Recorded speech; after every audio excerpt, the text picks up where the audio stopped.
ही रहेगा।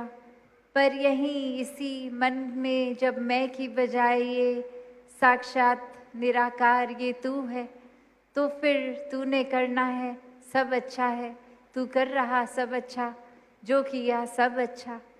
तो ऐसे भाव फिर ये कर्ता भाव, ये अहंकार, ये अहम, ये मैं ना हो तो ही ये तू बसता है।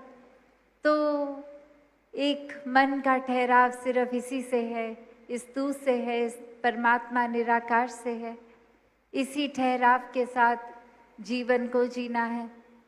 एक पल पल के जो रस जीवन के बदल रहे हैं, उस रस में, उस समय में उस तरह का एहसास अगर है भी, तो वो एक ऊपर ही, एक सुपरफिशियल लेवल पे ही रह जाता है, एक ऊपरी ऊपरी रह जाता है कि अंदर तो पता है कि परिस्थिति अगर बहुत खराब भी हो गई तो भी ये परमात्मा द्वारा ही, तो इसमें ठहराव भी परमात्मा ने ही, शक्ति परमात्मा ने ही देनी है।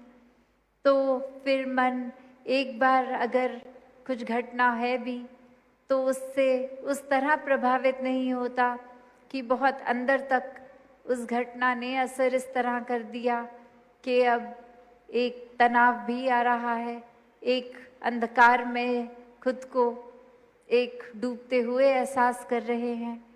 क्योंकि फिर पता है ये परमात्मा अगर ऐसे स्थिति लाया है तो फिर ये उभरना भी इसी द्वारा ही है, इसी के एक सहारा लेते हुए।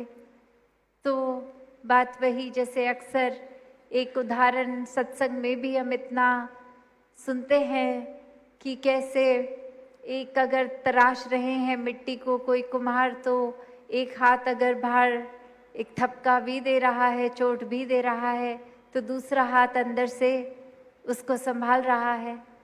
तो वही एक बात आती है कि अगर हम वो बात ही हटा दें, सिर्फ यही देखें कि एक ही हाथ ऊपर से थपक रहा है, तो फिर हमें हर चीज़ में बुराई ही दिखेगी, हर परिस्थिति खराब ही लगेगी।